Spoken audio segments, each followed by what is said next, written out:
ముందుగా దేవాది దేవునికి మన రక్షకుడైన యేసుక్రీస్తు వారి నామంలో నా నిండు కృతజ్ఞతాస్తుతులు చెల్లించుచున్నాను. కూడి వచ్చిన సహోదరి సహోదరులందరికీ ప్రభు నామంలో నా వందనములు. దేవుడు మనల్ని ఎంతగానో ప్రేమించి ఆయన సన్నిధిలో కూడుకొని ఆయన్ని ఆరాధించుటకు ఆయన ఇచ్చిన కృపను బట్టి దేవుడిని ఎంతగానో స్తుతిస్తున్నాను. అందరూ తలలో ఉంచినట్లయితే ప్రార్థన చేసుకో.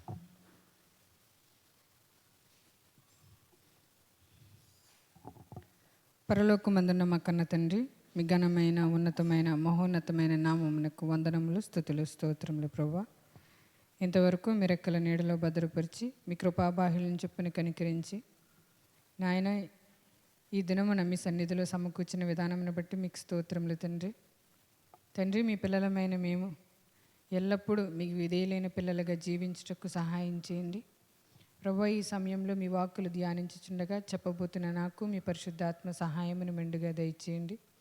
వినడానికి చేరి వచ్చిన ప్రతి ఒక్క బిడ్డని మీరు జ్ఞాపకం చేసుకోండి ప్రభువా. వారి హృదయాలను తృప్తిపరిచి మీ కొరకు నిలవబెట్టి మీ పనిలో ఉన్నతమైన పాత్రలుగా వాడబడినట్లు కృప దయచేయమని వేడుకుంటూ మీ ప్రియుడు మా రక్షకుడైన యేసుక్రీస్తు వారి యొక్క మహోన్నతమైన నామం పేరిట ఈ ప్రార్థన మనవులు అడిగి వేడుకొంచున్నాం మా కన్న తండ్రి, ఆమేన్.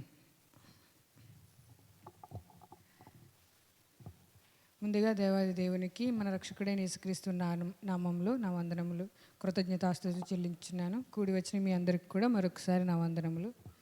దేవుడు మనల్ని ఎంతగానో ప్రేమిస్తున్నారు. దేవుని సెలవు లేనిదే మనిషి ఆహారం భుజించడం, భోంచేయడం మాత్రమే కాదు, కానీ ఒక ముద్ద నోట్లోనికి వెళ్ళడానికి కూడా దేవుని కృప కావాలని వాక్యం సెలవిస్తుంది. దేవుని సెలవు లేకుండా మాట ఇచ్చి నెరవేర్చుట కూడా మనిషి తరం కాదని వాక్యం సెలవిస్తుంది. మానవుడు దేవుని దృష్టిలో లేనట్టే ఉన్నాడు. అందుకే దేవుని వాక్యం సెలవిస్తుంది, నీటి ఆవిరి వంటివాడు లేదా గడ్డి పువ్వు వంటివాడు, నేడుండి రేపు పొయ్యిలో వేయబడు గడ్డి పువ్వు వంటివాడని వాక్యం సెలవిస్తుంది. అది ఉదయకాలమే పూస్తుంది, సాయంత్రానికి వాడిపోతుంది. అలాగే బుడగ, నీటి బుడగ, అది దాని కాలం ఎంతసేపు? చాలా తక్కువ. అలాగే నీటి ఆవిరి, మనం నీళ్లు వేడిగా ఉన్నప్పుడు దానిపైనుంచి ఆవిరి వస్తుంది, అది చల్లారిపోయిన తర్వాత ఆవిరి కనిపించదు. అలాగే మనిషి జీవితం ఉందని వాక్యం సెలవిస్తుంది.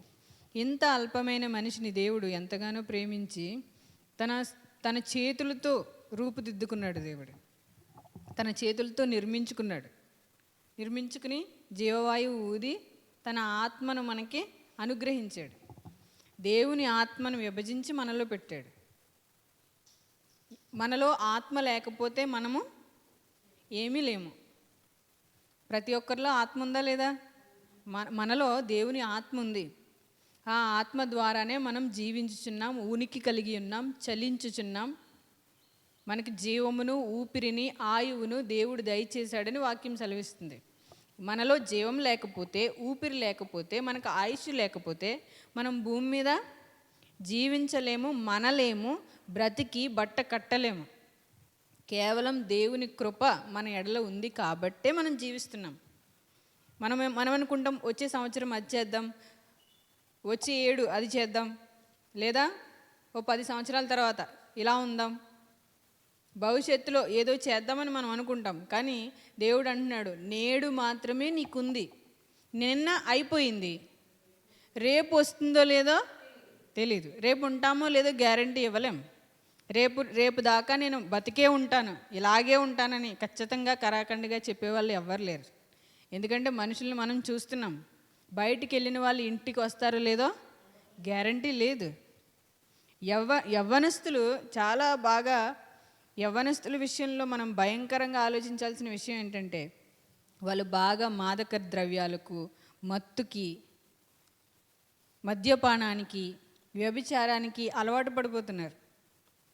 మంచిగా మనుషుల మధ్య నటించే పిల్లలైతే ఫోన్లో చూడడానికి అలవాటు పడిపోతున్నారు. మనం భయంకరమైన స్థితిలో ఉన్నాం. క్రీస్తు రాకమునిపే 1500 కాలంలో, 1500 సంవత్సరాల పూర్వమే సొదొమ గొమొర్రా అనే ప్రాంతం గురించి దేవుడు రాయించాడు. ఆ ప్రాంతంలో ప్రజలు విపరీతంగా విచ్చలవిడితనానికి అలవాటు పడిపోయి పురుషులతో పురుషులు, స్త్రీలతో స్త్రీలు పాపం చేయడానికి ఇష్టపడి వాళ్ళ కళ్ళు మూసుకుపోయి తయారయ్యారు. అలాంటి సందర్భంలో దేవుడు ఆ ప్రాంతాన్ని హెచ్చరిస్తూ అక్కడ నాశనాన్ని తీసుకొస్తానని చెప్పాడు దేవుడు. నాశనం చేసేస్తాను, దీన్ని ఉంచను, ఎందుకంటే ఇక్కడ జరుగుతున్న పాపం చాలా ఘోరమైంది కాబట్టి దాన్ని తీసేస్తానన్నాడు. తీసేస్తానని తన స్నేహితుడైన అబ్రహాం గారికి తెలియజేసి అక్కడ అగ్ని గంధకములు కురుస్తాయని దేవుడు ముందే సెలవిచ్చాడు. ఈ ప్రాంతాన్ని నేను నాశనం చేస్తానని చెప్పి అక్కడ భక్తుడైన ఒక వ్యక్తిని, ఆ ప్రాంతంలో భక్తుడైన ఒక్క వ్యక్తిని మాత్రమే బయటికి తీసుకొచ్చాడు దేవుడు. ఒక ప్రాంతం చెడిపోయింది, దాని పేరు సొదొమ గొమొర్రా. అద్మా సెబోయిము అని ఇంకో 2 దేశాలు కూడా దాని పక్కన ఉంటాయి. అయితే ఈ ప్రాంతం సంపూర్ణంగా చెడిపోయింది, ఇంకా దీనిలో ఏమాత్రం మంచితనం లేదు. ఒక యజమాని ఎలా ఉండాలో అలా లేరు, ఒక భార్య ఎలా ఉండాలో అక్కడ అలా లేరు, పిల్లలు ఎలా ఉండాలో అక్కడ అలా లేరు. ప్రజలందరూ కూడా తమ ఇష్టమైనట్టుగా మారిపోయారు. కొత్త నిబంధనలు మనం చూస్తే మీరు 1 యేసుక్రీస్తుకి దాసుడుగా ఉండాలి, 2 డబ్బుకి దాసులుగా ఉండాలి. నేడు లోకం డబ్బుకి దాసోహం. డబ్బున్నవాడే రాజు, డబ్బున్నవాడే అధికారి, డబ్బు ఉంటేనే లోకంలో విలువ. ఆనాడు సొదొమ గొమొర్రా చాలా అప్డేట్ అయిన కంట్రీ, అది చాలా డెవలప్ అయిపోయిన కంట్రీ. దాంట్లో దైవ భయం ఏమాత్రం లేదు, వాళ్ళకి ఇబ్బందులు ఇరుకులు ఏం లేవు. శ్రమ మనకి దేవుని గురించి తెలియజేస్తుంది, అయితే వాళ్ళకి శ్రమలు లేవు. ఇబ్బంది మనకి దేవుణ్ణి స్మరించేలా చేస్తుంది, అయితే వాళ్ళకి ఇబ్బందులు లేవు. రోగము దేవుని గురించి ఆలోచించేలా చేస్తుంది, అయితే వాళ్ళకి రోగాలు లేవు. వాళ్ళు అన్ని విషయాల్లో కూడా ఏ లోటు లేకుండా ఉన్నారు. ఇంకేముంది, దేవుడు అవసరం లేదు.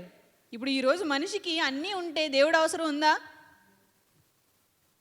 ఏమనుకుంటున్నారు? కష్టాలు వచ్చిన వాళ్ళు, కన్నీళ్ళు వచ్చిన వాళ్ళు, బాధలు వచ్చిన వాళ్ళు, ఇరుకులు వచ్చిన వాళ్ళు, శ్రమలు వచ్చిన వాళ్ళు, రోగాలు వచ్చిన వాళ్ళు, అప్పులు వచ్చిన వాళ్ళు, ఆర్థిక సమస్యలు ఉన్నవాళ్ళు, కోర్టు సమస్యలు ఉన్నవాళ్ళు, వీళ్ళ కదా దేవుణ్ణి నమ్ముకోవాలి. నాకేంటి ప్రాబ్లం? నాకేం లేదు, నేను దేవుణ్ణి నమ్ముకోక్కర్లేదు, అసలు నాకు దేవుడే అవసరం లేదు.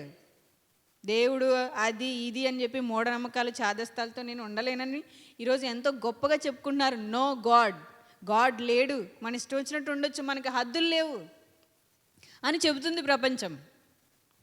అయితే ఆనాడు దేవుడు సొదొమ గొమొర్రాని విడిచిపెట్టలేదు, అలాగే నేడు కూడా మనమున్న ప్రాంతాన్ని కూడా విడిచిపెట్టాడు. భూమిని దేవుడు విడిచిపెట్టాడు. దేవుడు అన్నాడు, యేసుక్రీస్తు ప్రభువారు మరలా వచ్చేసరికి భూమి అంతా కూడా ఎలా మారిపోతుందో తెలుసా? సొదొమ గొమొర్రాలా మారిపోద్ది అన్నాడు. చూడండి ఎక్కడుందన్నమాట. భూమి మీద ఉన్న ప్రజలందరూ సొదొమ గొమొర్రాలో ఉన్న ప్రజల్లా మారిపోతారని దేన్ని పోల్చి చూపిస్తున్నాడు దేవుడు? సొదొమ గొమొర్రాను పోల్చి చూపిస్తున్నాడు.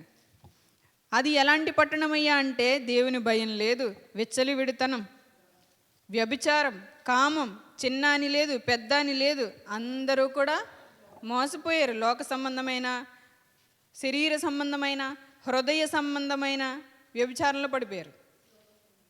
లూకాసు వార్త 17వ అధ్యాయం 26వ వచనం.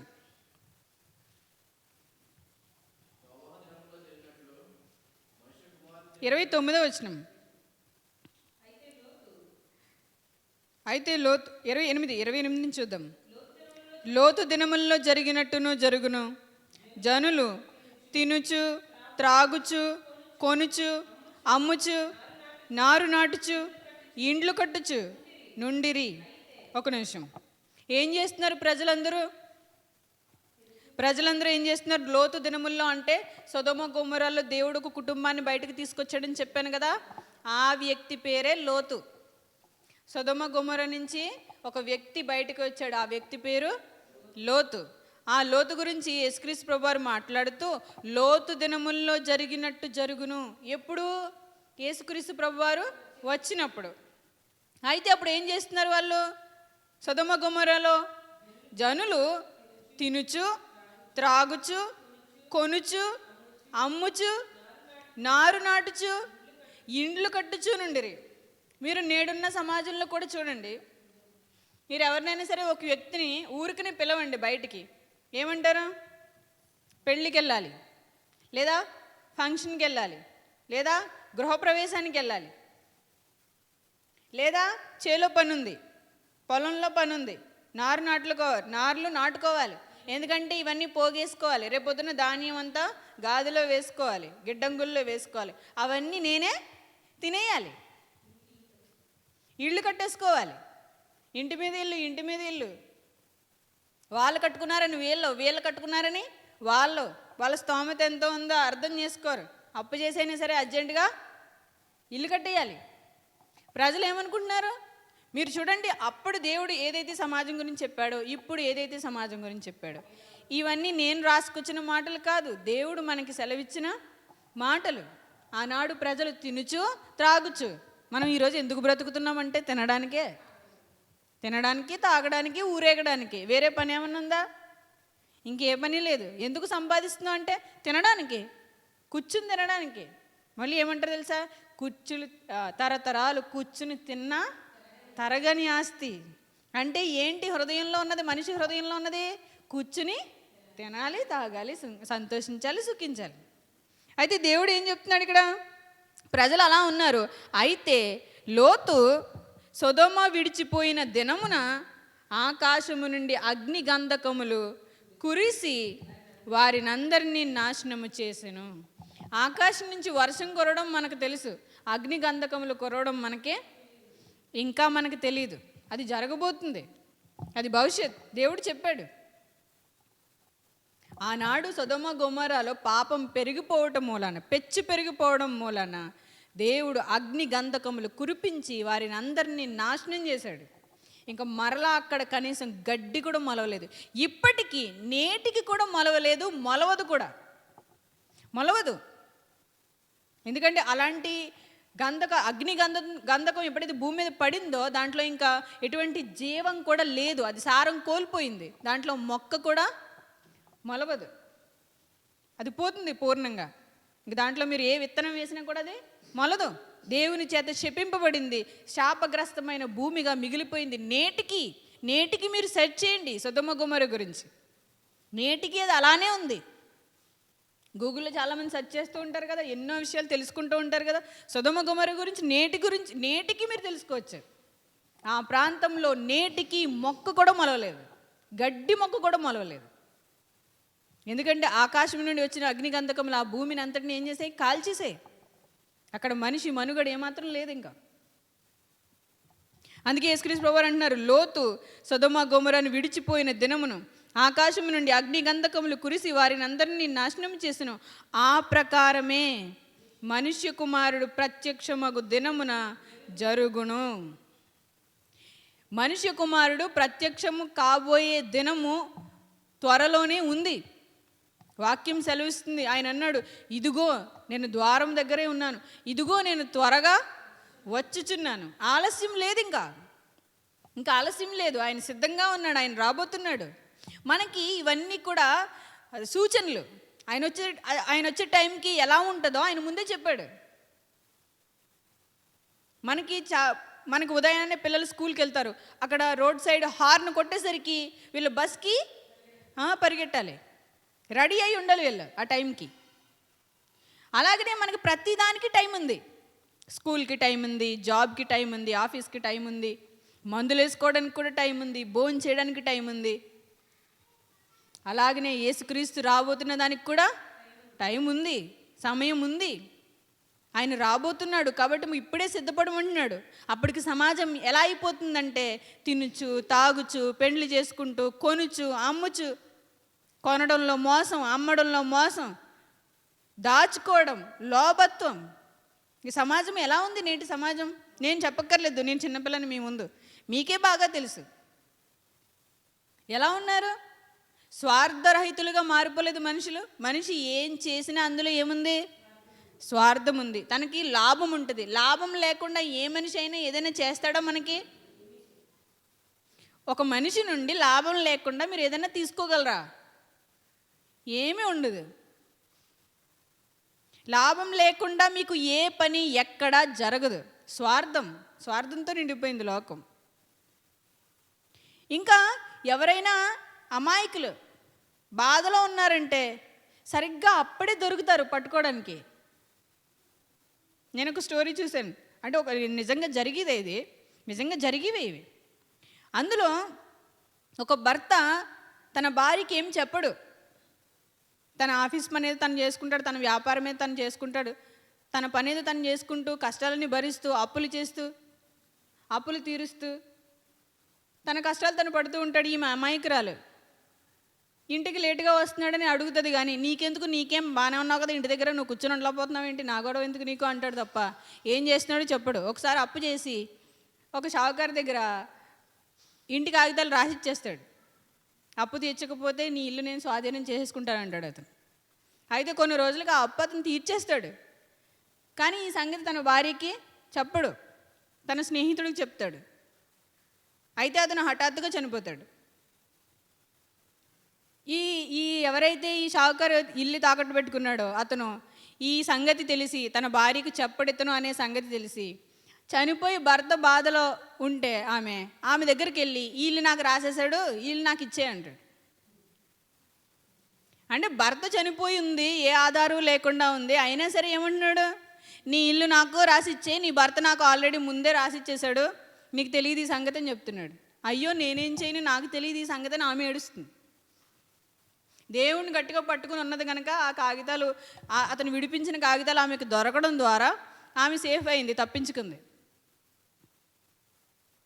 అంటే ఒకరు బాధలో ఉన్నారంటే అయినా సరే వాళ్ళకి జాలి రాదు. ఏ విధంగా ఎక్కడ ఏది కలిసి వస్తుందో చెయ్యి చాచే వాళ్ళ దగ్గర కూడా దోచుకుని తినే లోకం ఇది. అమాయకుల దగ్గర కూడా దోచుకుని తినేది. వాళ్ళకి జాలి కరుణ ఏముండదు.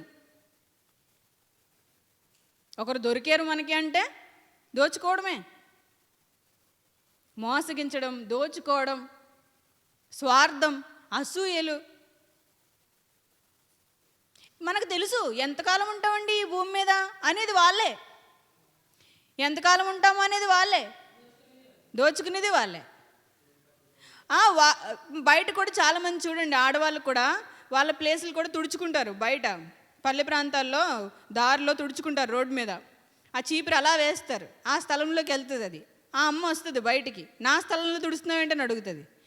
అలా ఇలా మాట్లాడుకుని మధ్యలో అంటారు, ఎవరు పట్టిపోయేది ఏమీ లేదులే, అయినా సరే ఎందుకు దెబ్బలాడుతున్నావు, మరి ఎవరు పట్టిపోయేది ఏమీ లేదనేది నువ్వే, దెబ్బలాడేది నువ్వే.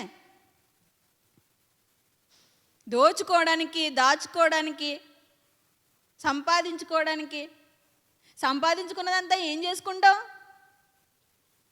దేవుడు అంటున్నాడు, ఇదిగో నేను త్వరగా వస్తున్నాను, లోకమంతా చెడిపోయింది, నా మాట విన్న వారిని బ్రతికిస్తాను, నా మాట వినకపోతే నరకాగ్ని గుండంలో వేసేస్తాను. ఇదిగో అగ్ని గంధకములు భూమి మీదకి కురవబోతున్నాయి. వర్షం ఎలా అయితే కురుస్తుందో అలాగనే వడగండ్లు, అగ్ని గంధకాలు కురుస్తాయి. ఆనాడు దేవుని ఎదుట నిలవబడడానికి ఎవరికి కూడా ధైర్యము చాలదు. మనుష్య కుమారుడు అనగా యేసుక్రీస్తు ప్రభువారు త్వరలో రానే ఉన్నారు. దేవుడు చాలా పరిశుద్ధుడు, ప్రతి మనిషికి తెలుసు. మనం పూర్వం ఆచరించిన మన భక్తిలో కూడా స్వర్గం నరకం అనేవి ఉన్నాయా లేదా? స్వర్గం నరకం గురించి ప్రతి ఒక్కరికి తెలుసా లేదా? ఇప్పుడు పరలోకం నరకం అని కొత్తగా క్రైస్తవ్యం ఏమీ అనట్లేదు. ముందు పూర్వం కూడా మనకు తెలుసు స్వర్గం నరకం గురించి. అలాంటప్పుడు స్వర్గం వెళ్ళాలంటే ఎలా ఉండాలి? ఏదో దాన ధర్మాలు చేస్తే మనం పరలోకానికి, స్వర్గానికి వెళ్ళలేము. మనం ఆలోచించుకున్నట్టుగా దేవుడు ఉండడు. ఆయన పరిశుద్ధుడు, పవిత్రుడు, పాపుల్లో చేరక ప్రత్యేకంగా ఉన్నవాడు, నిర్దోషి, నిష్కల్మషుడు.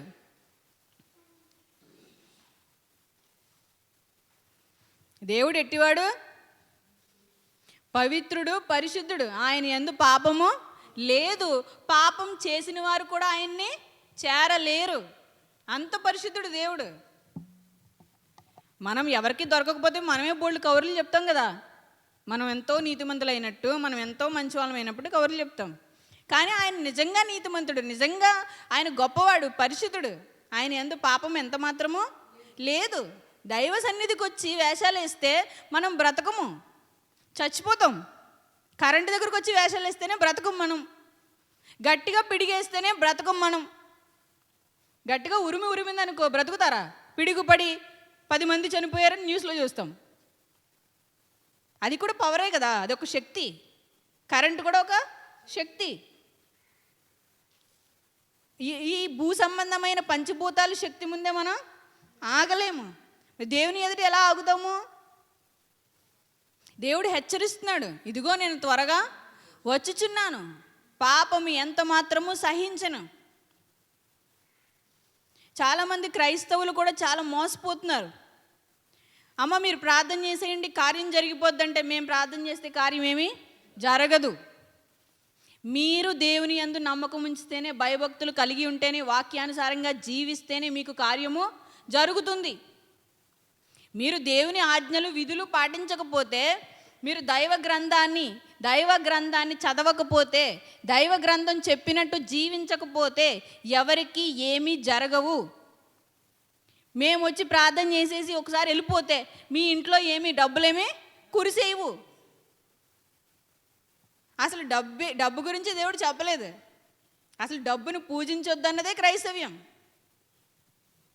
ఒక పాట ఉంటుంది, నీవెన్నాళ్ళు 2 తలంపులతో ఉంటావు, నువ్వు సిరికైనా దాసుడుగా ఉండు, దేవునికైనా దాసుడుగా ఉండు, బలవంతం ఏమీ లేదు. ఉంటే నువ్వు దేవుడికి దాసుడుగా ఉండు, లేదంటే నువ్వు సిరికి దాసుడుగా ఉండు, నీకు బలవంతం ఏమీ లేదు, నీ ఇష్టం. దేవుడు మనల్ని రోబోల్లాగా చేయలేదు, యంత్రాల్లా చేశాడా, మిషన్స్లా చేశాడా? మళ్ళీ మనల్ని ఏమైనా గద్దించాడా? నువ్వు ఇక్కడికే వచ్చి కూర్చోవాలని మనల్ని గద్దించాడా? లేదు. అసలు బలవంతపు మత మార్పిడి చెల్లనే చెల్లదు. అసలు మత మార్పిడి అంటేనే చేతగానితనం. అది మార్గము దేవుణ్ణి తెలుసుకునే గొప్ప మార్గం. క్రీస్తు ద్వారా మనము దేవుణ్ణి తెలుసుకోవడానికి దేవుడిచ్చిన గొప్ప సదవకాశం. ఇది గొప్ప అవకాశం మనం దేవుణ్ణి తెలుసుకోవడానికి. ఈ అవకాశాన్ని సద్వినియోగం చేసుకున్నవారు ధన్యులు. తెలిసింది మనకు ఇప్పుడు ఈ విషయం, క్రీస్తు ద్వారా వెళ్తే మనం దేవుని దగ్గరికి వెళ్ళడానికి అవకాశం దొరికింది అని గ్రహించిన వారు ధన్యులు. కాబట్టి నేను పూర్వ జీవితాన్ని అంతటిని విడిచిపెట్టి ప్రభు దగ్గరికి వచ్చాను. ఇప్పుడు వచ్చిన తర్వాత ఆయన అంతకుముందు పాపం చేస్తే క్షమిస్తాడు, కానీ వచ్చిన తర్వాత పాపం చేస్తే క్షమించడు. పాపం అంటే మొత్తం లోక సంబంధమైన వాటిని లక్షణాలన్నీ విడిచిపెట్టాలి. అబద్ధాలు, కోపాలు, మోసాలు, అంటే తెలియదు కదా శరీరాశ అంటే ఏంటి. శరీరం కోసం, శరీర సుఖం కోసం వెళ్ళిపోయే ప్రతీదీ కూడా పాపమే. అందుకే ఏమన్నాడు, ప్రతి ఒక్కరికి సొంత భార్య ఉండవలెను, అనేక భార్యలు ఉండరాదు, సొంత భార్య ఉండాలి. పాపం జరగకుండానట్లు, వ్యభిచారం జరగకుండానట్లు సొంత భార్య ఉండాలి. దొంగతనం జరగకుండానట్లు కష్టపడి పని చేసుకోవాలి. ఇతరులని పాడు చేయకుండా ఉండి బిడ్డల్ని చక్కగా దేవునిలో పెంచుకోవాలి. నీ బిడ్డల్ని నువ్వు పెంచుకోకపోతే, నీ బిడ్డలకు నువ్వు వాక్యం చెప్పకపోతే, నీ బిడ్డల్ని నువ్వు జాగ్రత్తగా కాచుకోకపోతే వాళ్ళు లోకంలో తప్పిపోతారు. ఎందరో తల్లులు ఈరోజు యవ్వనస్తుల్ని గాలి కొదిలేశారు. ఇప్పుడు ఆ అబ్బాయి వెళ్ళి బయట ఏ అమ్మాయిని చూస్తున్నాడో వాళ్ళ అమ్మకు తెలుసా? ఆ అబ్బాయి వెళ్ళి ఫోన్లో ఏమేమి చూస్తున్నాడో వాళ్ళ అమ్మకు తెలుసా, వాళ్ళ నాన్నకు తెలుసా? ఏ అమ్మాయిలు ఆ అబ్బాయి చూపులకి బాధపడుతూ, అబ్బాయి మాటలకు బాధపడుతున్నారో ఇంట్లో వాళ్ళకి తెలుసా? చాలా తప్పిది. పిల్లల్ని ఇష్టం వచ్చినట్టు పెంచి రోడ్ల మీద వదిలేస్తే చాలామంది బాధపడతారు.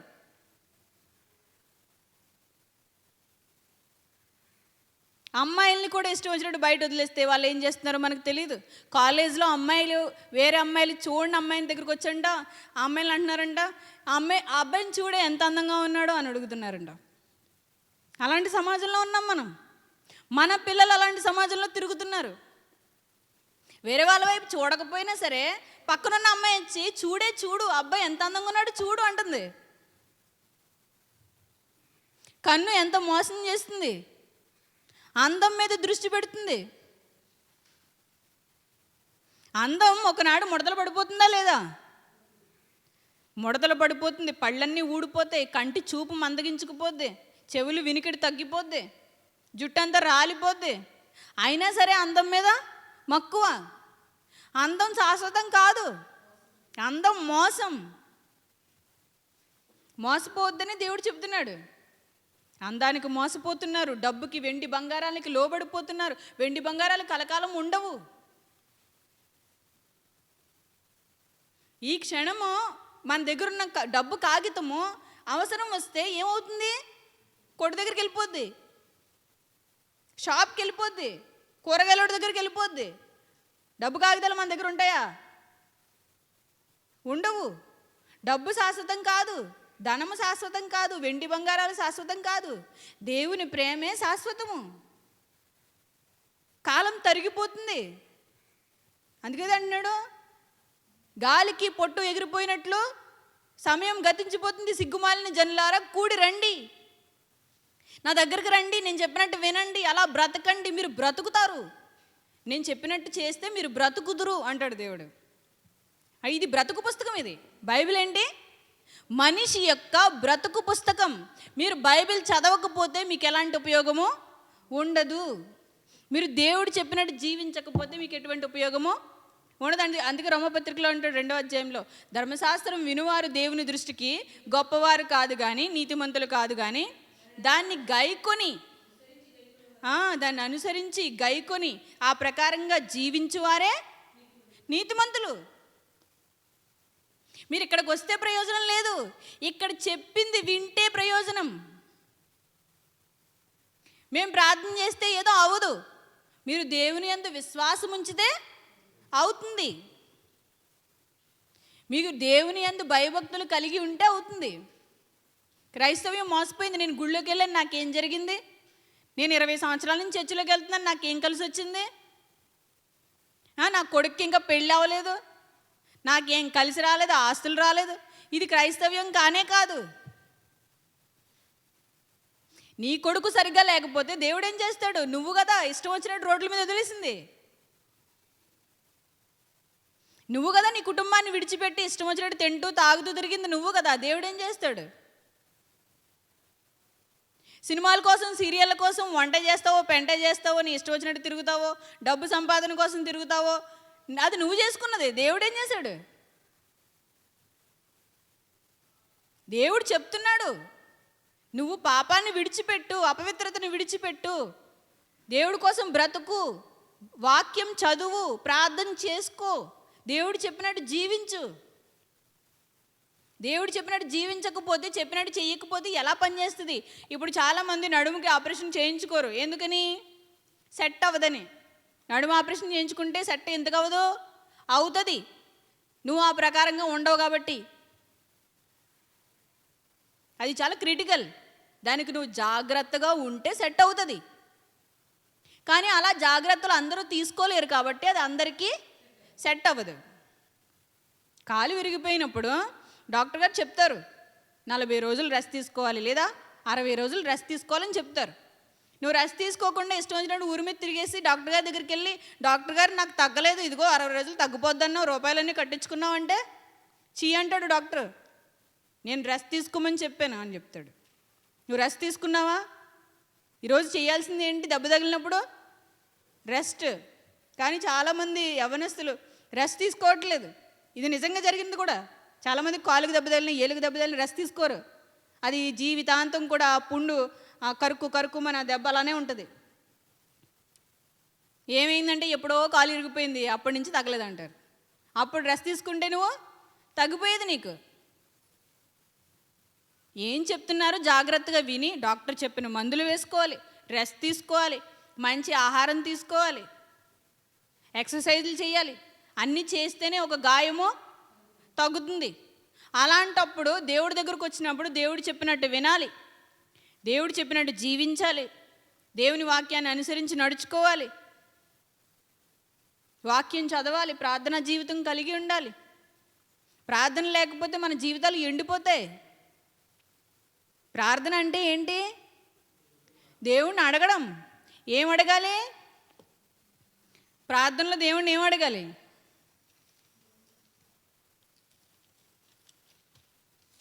చెప్పండి. ప్రార్థన చేసినప్పుడు ఏం అడగాలి దేవుణ్ణి? ఈ లోక సంబంధమైనవా?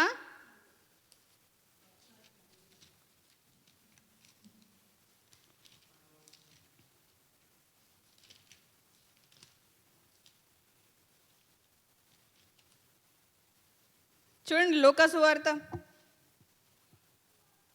11వ అధ్యాయం. లూకా సువార్త 11వ అధ్యాయము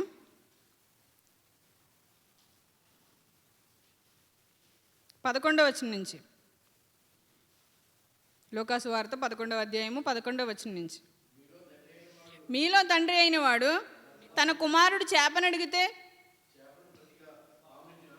చేపకు ప్రతిగా పామునిచ్చిన, గుడ్డును అడిగితే తేలునిచ్చిన, కాబట్టి మీరు చెడ్డవారి ఇండియు మీ పిల్లలకు మంచి ఈవులు నీయనెరిగి ఉండగా మీ పరలోకమందున్న మీ తండ్రి తన్ను అడుగు వారికి పరిశుద్ధాత్మను ఎంతో నిశ్చయముగా అనుగ్రహించును. తన్ను అడుగు వారికి ఏమిస్తాడు దేవుడు? పరిశుద్ధాత్మనిస్తాడు. పరిశుద్ధాత్మ మనలో ఉంటే మనం ఎలా నడుచుకోవాలి, ఎలా బ్రతకాలి, ఎలా జీవించాలి, ఎలాంటి ఆలోచనలు కలిగి ఉండాలి మనకు అర్థమవుతుంది.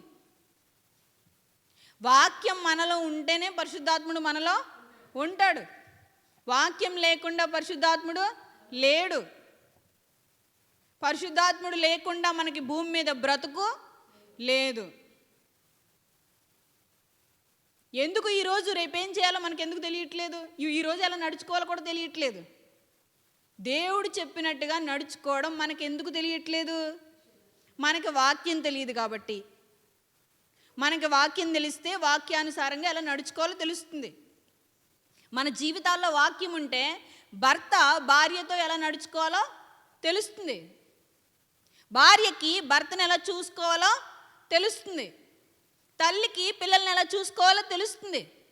పిల్లలు తల్లిదండ్రుల పట్ల ఎలా ఉండాలో తెలుస్తుంది. వాక్యం ఉంటే కుటుంబాల్లో ఎలా నడుచుకోవాలో తెలుస్తుంది. అందుకే ఇది బ్రతుకు పుస్తకం.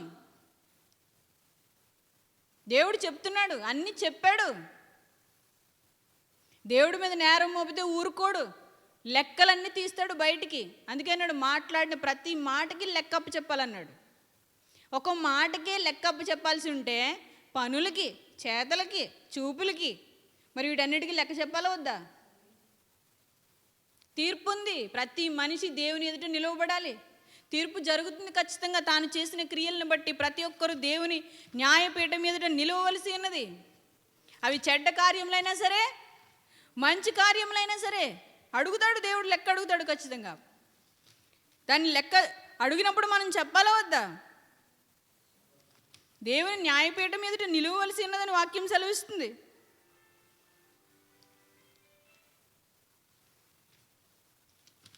చూడండి ఎక్కడ ఉంటుంది అన్నమాట.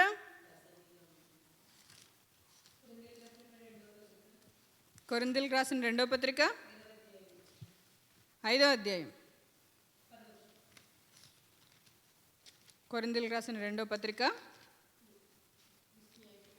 5వ అధ్యాయము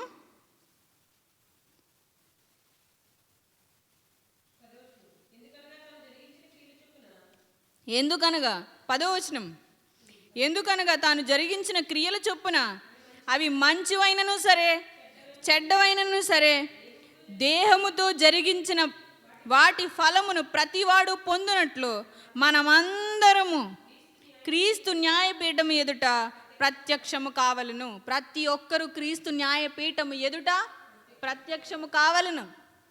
లెక్కలన్నీ తేలుస్తాడు. ఒకరోజు ప్రశ్నిస్తాడు మనల్ని. చెయ్యి, నీ జీవితకాలం అంతా నీకు ఇష్టం వచ్చినట్టు చెయ్యి. కానీ ఒకనాడు ప్రతి దాని గురించి దేవుడు అడుగుతాడు, లెక్క అడుగుతాడు. ఎందుకు చేసావో, ఎలా చేసావో సమాధానం చెప్పడానికి నీ దగ్గర ఉంటే నువ్వు సిద్ధపడు. ఏమన్నాడు దేవుడు? 8వ వచనం. ఇట్లు ధైర్యము కలిగి ఈ దేహమును విడిచిపెట్టి ప్రభువునొద్ద నివసించడానికి ఇష్టపడుచున్నాము. కావున దేహమందున్నను దేహమును విడిచినను ఆయనకి ఇష్టలమై ఉండవలనని మిగుల అపేక్షించుచున్నాము. దేవునికి ఇష్టలుగా ఉండకపోతే లెక్క అప్పచెప్పాలి. అందుకే కదా దేవుడు చెప్తున్నాడు, ఎలా బ్రతకాలో ముందు దేవుడు సెలవిచ్చి ఉన్నాడు. అలా బ్రతకకపోతే దేవుడు లెక్క అడుగుతాడు. వ్యాపారం ఎలా చేయాలో దేవుడు చెప్పాడు. ఉద్యోగం ఎలా చేయాలో దేవుడు చెప్పాడు. నువ్వు ఉద్యోగం చేస్తున్నప్పుడు నీ పై అధికారులకి లోబడి ఉండవలను. నువ్వు వ్యాపారం చేస్తున్నప్పుడు ఒప్పందానికి మించి నువ్వు అన్యాయం చేయకూడదు. నీ ఒడంబడిక ఏదైతే ఉందో దాని ప్రకారమే వ్యాపారం చేయాలి. అమాయకుడు కదా అని ఒకలాగా, అమ్మ వీడు తెలివైనోడు ఊరుకోడని ఒకలాగా చేయకూడదు. సంబంధ బాంధవ్యాల్లో ఎలా నడుచుకోవాలో దేవుడు తెలియజేస్తున్నాడు. ఇన్ని విషయాలు దేవుడు చెప్పినా సరే మనం మనకు కాదన్నట్టు వెళ్ళిపోతే గనక దేవుడు అసలు పట్టించుకోడు, అవసరం లేదు ఆయనకి. ఆయన మనుషుల చేతులతో సేవింపబడేవాడు కాడు. ఈ మనుషుల్ని చూస్తున్నాం, మనం ప్రేమించి ఏదన్నా అంటే ఏదో లాభం ఉంది వీళ్ళకి, మనకెందుకులని ఊరుకుంటే అసలు లెక్క ఉండదండి వీళ్ళకి. మాట్లాడకపోతే చాలా గీరండి, మాట్లాడరు. మాట్లాడితే ఏదో అవసరం ఉంది అందుకే వచ్చారు. ఏంటి ఏం చెప్పినా పేర్లే, ఏం చెప్పినా వంకలే, ఏ పెద్ద తెలివైనట్టు. అసలు ఏం చెప్తున్నారో అర్థం చేసుకునే కనీస జ్ఞానం నిజంగా నేటి సమాజంలో మనుషులకి లేకపోయింది. ఇది చాలా బాధపడవలసిన విషయం. దేవుని ఆత్మ పరితాపం పొందుతుంది. ఆయన చాటుని ఏడుస్తున్నానన్నాడు దేవుడు. ఒక తల్లి తన బిడ్డ తిరగబడి తనను అవమానపరిస్తే ఏడుస్తుంది చాటుకెళ్ళి.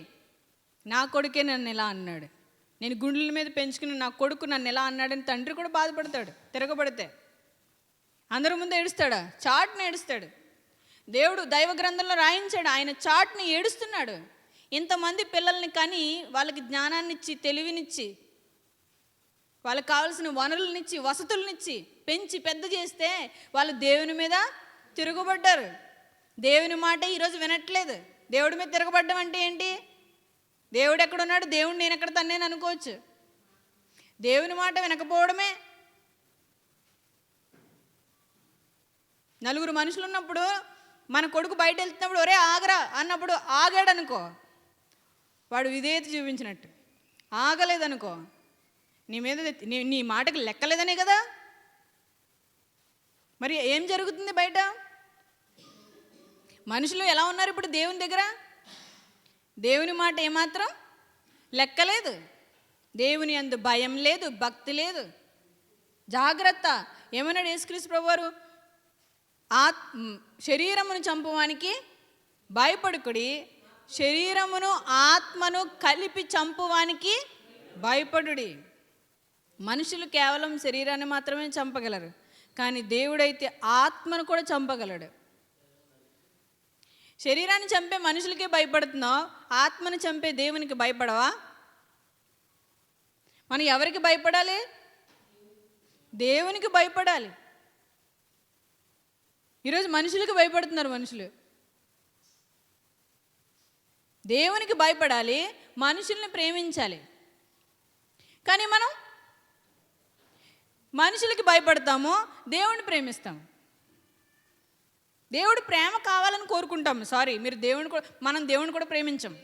దేవుని ప్రేమిస్తే దేవుని మాట వినేవాళ్ళం కదా. దేవుని ప్రేమిస్తే మనం దేవుని మాట వింటాం. కానీ మనం దేవుని ప్రేమించట్లేదు. దేవుడే మనల్ని ప్రేమించేసి మనకి పాపక్షమాపణ ఇచ్చేయాలి, తన రక్తాన్ని అంతా ఇచ్చేయాలి, ఈ భూమి మీద వనరులు అన్నీ ఇచ్చేయాలి, డబ్బు ఇచ్చేయాలి, ఆస్తి ఇచ్చేయాలి, ఇళ్ళు ఇచ్చేయాలి, పొలాలు ఇచ్చేయాలి, దేవుడు అన్నీ ఇచ్చేయాలి. కానీ దేవుడు చెప్పినట్టు మాత్రం మనం బ్రతకం. దేవుడు పరలోకం కూడా ఇచ్చేయాలి. పరలోకం వచ్చేస్తుందా ఊరికనే? ఒక జాబే రాదు. నువ్వు హార్డ్ వర్క్ చేయకపోతే నీకు జాబే రాదు. చిన్న చిన్న జాబులకే నిలబడలేము మనం ఈరోజు. ఇప్పుడు ఒక జాబ్లో కష్టపడి పని చేసుకుని నువ్వే క్యారేజ్ పెట్టుకుని నువ్వే ఉద్యోగం చేసి సంపాదించుకుని రావాలంటే జాబ్లో ఉంటారా? చేయగలరా? జాబ్ చేయలేరు. మా బంధువులు ఒక అమ్మాయి అమెరికా వెళ్ళి ఉద్యోగం చేసి అక్కడ తనే వండుకుని క్యారేజ్ పెట్టుకుని చదువుకోవడానికి వెళ్ళాలి. అది చేయలేక అమ్మాయి వచ్చేసింది. ఎందుకంటే తనే వండుకుని తనే అన్ని పనులు చేసుకుని క్యారేజ్ పెట్టుకుని వెళ్ళాలంటే తనకు పెద్ద పని అయిపోయింది. ఆరోగ్యం సహకరించలా, ఆరోగ్యం పాడైపోయింది, వచ్చేసింది. అంటే ఇదేం పెద్ద ఐఏఎస్ ఏం కాదు. మళ్ళీ ఇదేమైనా పెద్ద ఐఏఎసా? కాదు. అయినప్పటికీ దాని ముందు నిలవలేకపోయారు. మరి అలాంటప్పుడు నీకు పరలోకం ఎలా వచ్చేస్తుంది? యుగ యుగాలు ఆనందించే ఆ పరలోకం ఎలా వస్తుంది?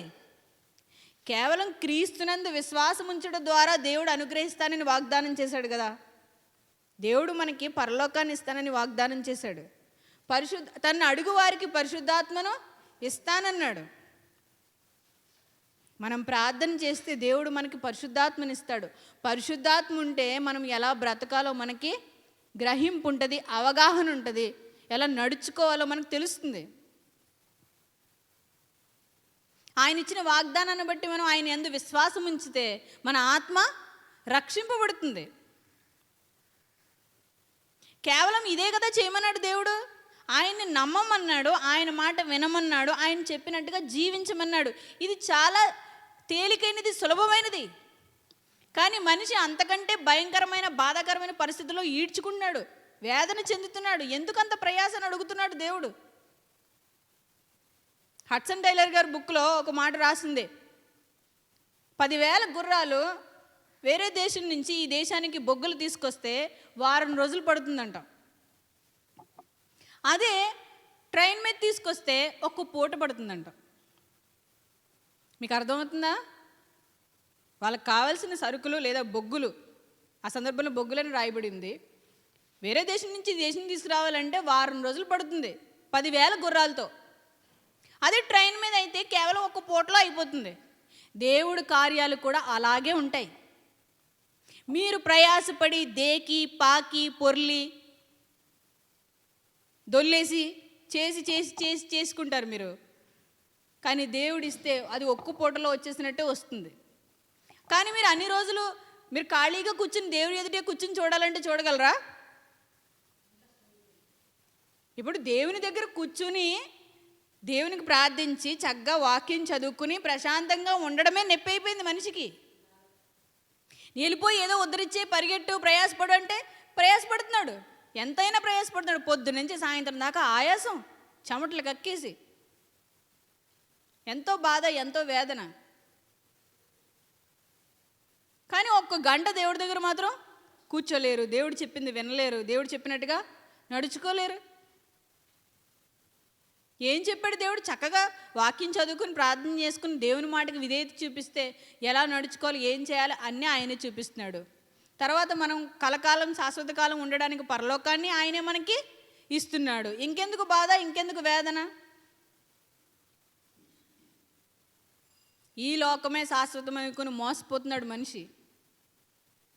కేవలం అన్యులైతే పోనీ అనుకోవచ్చు, క్రైస్తవ్యం కూడా అలాగనే ఉంది. క్రైస్తవ్యం ఇప్పుడు బాధ ఎంత ఏంటంటే దేవుణ్ణి తెలుసుకుని దేవుడు చెప్పినట్టుగా జీవించలేకపోవడం, దేవుడి మీద నమ్మకం ఉంచలేకపోవడం, దేవుని మీద విశ్వాసం ఉంచలేకపోవడం, దేవుని యందు నిరీక్షణ లేకపోవడం, వారి రక్షణని వారు కాపాడుకోలేకపోవడం. ఇది చాలా భయంకరం. మనం దేవుడు చెప్పినట్టు చేసి దేవుడి దగ్గర జీవిస్తే మనకు చాలా గొప్ప భాగ్యం ఉంది. అలానే ఈ లోకంలో ఏం ఉండకూడదని నేను అంటలేదు, ఉండొచ్చు. చూడండి, దేవుడు అనుగ్రహిస్తాడు, దేవుడు కృప చూపిస్తాడు, మనకి సరిపడినవన్నీ దేవుడు మనకి అనుగ్రహిస్తాడు. మనకి దేవుడు ఉండగా ఇంకేంటి మనకి బాధ? మనకు బాధ ఏం లేదు. దేవుడు మనకి సరిపడినంత అనుగ్రహిస్తాడు. ఇంకా అత్యాశలకి దురాశలకి వెళ్తే మన స్వనాశనాన్ని మనమే కోరి తెచ్చుకుంటాము. అందుకే దేవుడు హెచ్చరిస్తున్నాడు, ఆయన త్వరగా వచ్చుచున్నాడు, మనం జాగ్రత్త పడాలి. మనం జాగ్రత్త పడ్డామా మనము బ్రతుకుతాము. మనం జాగ్రత్త పడలేదు, నిర్లక్ష్యం చూపించామా మనం నాశనానికి వెళ్ళిపోతాం. ప్రమాదం ఉంది, అర్థమవుతుందా? ఏముంది? ప్రమాదం పొంచి ఉంది. రాళ్ళు, మనం వెళ్ళే దారిలో రాళ్ళు ఉన్నప్పుడు జాగ్రత్తగా చూసుకోకపోతే రాయి తగిలి ముందుకు పడిపోతాం, ముఖానికి దెబ్బలు తగులుతాయి అప్పుడు. అందుకే దేవుడు ముందు చెప్తున్నాడు, రాయింది చూసుకో. అమ్మ ఎప్పుడు కూడా అంటుంది రాయింది చూసుకో, అక్కడ లోయింది చూసుకో. పిల్లలతో ఏమంటాం మనం? ఏమంటాం? చిన్నపిల్లల్ని ఎప్పుడు కూడా కాచుకుంటాం, ఏమంటాం? రాయింది చూసుకో, లోయింది చూసుకో, గొయ్యింది చూసుకో, పడిపోతావు, జాగ్రత్తగా వెళ్ళు, నెమ్మదిగా వెళ్ళు అంటాం మనం. దేవుని వాక్యం కూడా మనకు అలాగనే చెబుతుంది.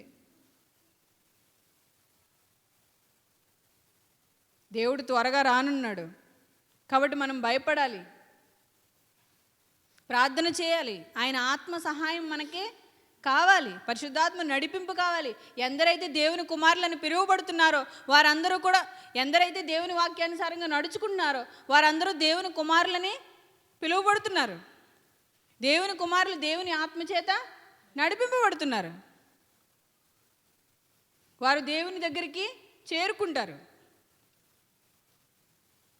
మనం దేవుని యందు భయభక్తులు కలిగి ఉన్నప్పుడు, ఆయనకి ప్రార్థన చేసినప్పుడు, దేవుని ఆత్మ పొందుకొని నడుచుకుంటున్నప్పుడు మనం చివరికి దేవుని సన్నిధికి చేరుకుంటాము. కాబట్టి ప్రియ సంగమా, ఈ సంగతులని మీరు ఆలోచించాలి. మనం ఎన్ని రోజులు ఇలా గడిపేస్తే అన్ని రోజులు ఇలాగనే గడిచిపోద్ది. మనం ఎంత భయభక్తులు కలిగి దేవుని యందు జీవిస్తామో అంతగా మన జీవితం బాగుంటుంది. మనం దేవుని యందు భయభక్తులు కలిగి జీవించాలి. దేవుని ఆత్మ నడిపింపు మనకు కావాలి. మనం వాక్యాన్ని బాగా చదవాలి, వాక్యానుసారంగా జీవించాలి, ప్రభు సహాయాన్ని అర్థించాలి, ప్రార్థనలో దేవుని ఆత్మను పొందుకోవాలి. ధైర్యంగా దేవుని బిడ్డలుగా ఈ లోకంలో పాపం అంటకుండా జీవించాలి, బ్రతకాలి, నడుచుకోవాలి. పాపం చేయకుండా ఎవరుంటాడండి అని అనకండి. ఉండగలరు, ఉన్నాడు. మన రక్షకుడైన యేసుక్రీస్తు ఉండి చూపించాడు. ఈ లోకంలో పాపం అండకుండా జీవించవచ్చని 33.5 సంవత్సరములు బ్రతికి చూపించాడు. అపోస్తలులు బ్రతికారు, మిషనరీలు బ్రతికారు, ఎందరో మనకంటే ముందు భక్తులు బ్రతికారు. పాపం అండకుండా బ్రతకొచ్చు. అయితే కొన్ని శ్రమలు, ఇబ్బందులు మనకు ఉంటాయి. వాటిని తట్టుకుని నిలబడితే ఇంతకంటే గొప్ప భాగ్యం మనకి దేవుని దగ్గర ఉంది. దానికోసం మనం ప్రయాసపడాలి. కాబట్టి మాయలోనో, మత్తులోనో, ఊహల్లో ఉండొద్దు. క్రైస్తవ్యం ఊహా ప్రపంచం కాదు. చాలామంది ఊహల్లో బ్రతుకుతున్నారు.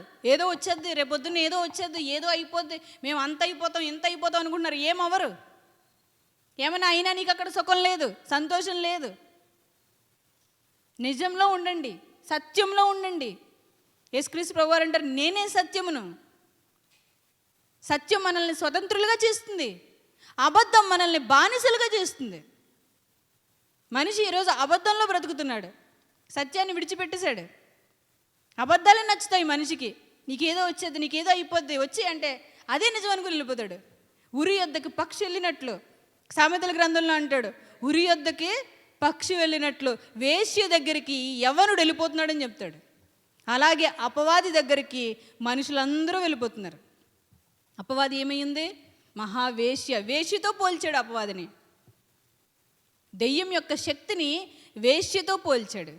వేశ్య దగ్గరికి ఒక యవ్వనుడు ఎలా తన నిగ్రహం కోల్పోయి వెళ్ళిపోతాడో అలాగనే లోకంలోని అపవాదికి కూడా మనుషులందరూ కూడా ఏమవుతున్నారు? వెళ్ళిపోతున్నారు.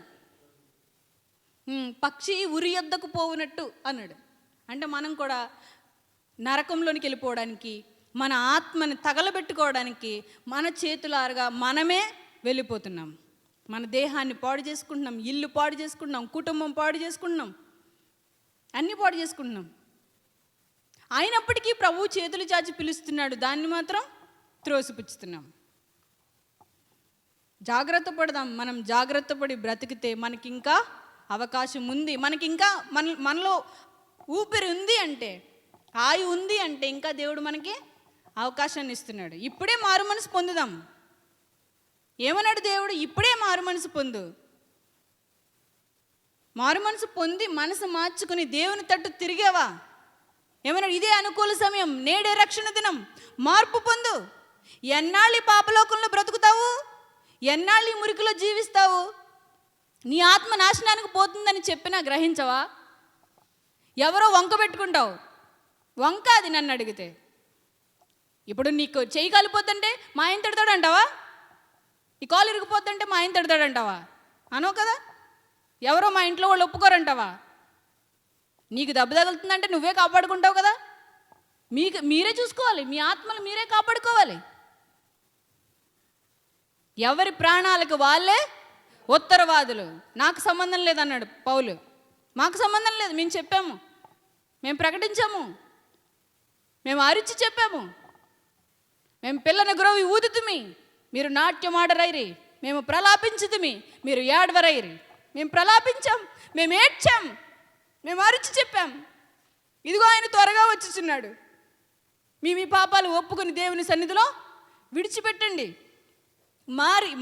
మనసు మార్చుకుని దేవుడి తట్టు తిరిగారా మీరు బ్రతుకుతారు. దేవుడి తట్టు తిరగలేదా మీ ప్రాణాలకు మీరే ఉత్తరవాదులు.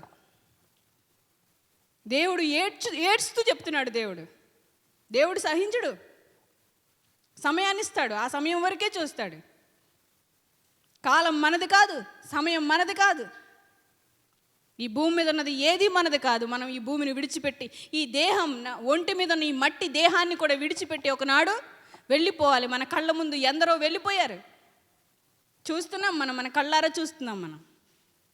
కాబట్టి ఇది సంతోషించే సమయం కాదు, గుండెలు కొట్టుకుని ఏడవలసిన సమయం ఇది.